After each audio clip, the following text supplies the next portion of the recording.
യേശു മിശിഹായ്ക്ക് സ്തുതിയായിരിക്കട്ടെ. യേശുവിൽ ഒത്തിരിയേറെ സ്നേഹമുള്ളവരെ, നമ്മുടെയൊക്കെ ജീവിതത്തിൻ്റെ ഒരു കുഴപ്പം ഞാൻ പറയട്ടെ, കുറ്റപ്പെടുത്തുന്നതല്ലട്ടാ, നല്ല മനസ്സോടെ സ്വീകരിക്കണം.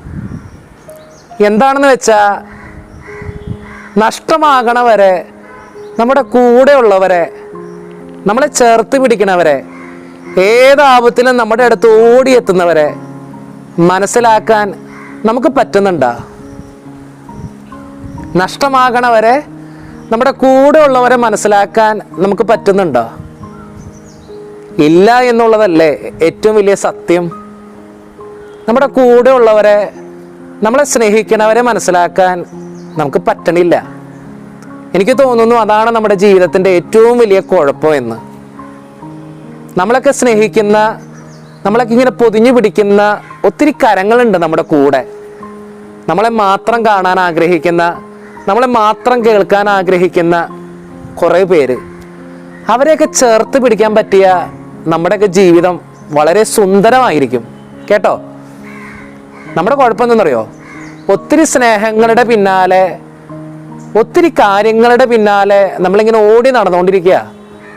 നമ്മുടെ കൂടെ ആയിരിക്കുന്നവരെ നമ്മൾ മറന്നുകൊണ്ട് ഓടിക്കൊണ്ടിരിക്കുക.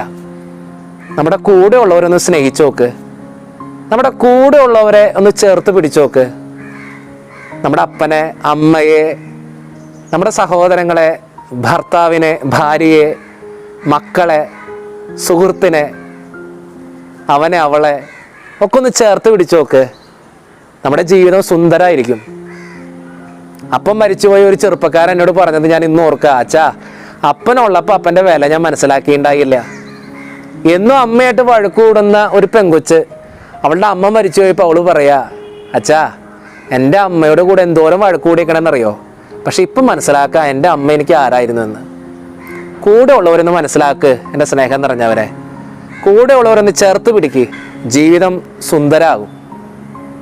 അതുകൊണ്ടൊക്കെ തന്നെയായിരിക്കണം ഈശോ നമ്മളോട് പറഞ്ഞേ, കാണപ്പെടുന്ന സഹോദരനെ സ്നേഹിക്കാതെ ദൈവത്തെ സ്നേഹിക്കാനായിട്ട് സാധിക്കില്ല എന്ന്. നമുക്ക് സ്നേഹിക്കാം നമ്മുടെ കൂടെ ഉള്ളവരെ. ആമേൻ.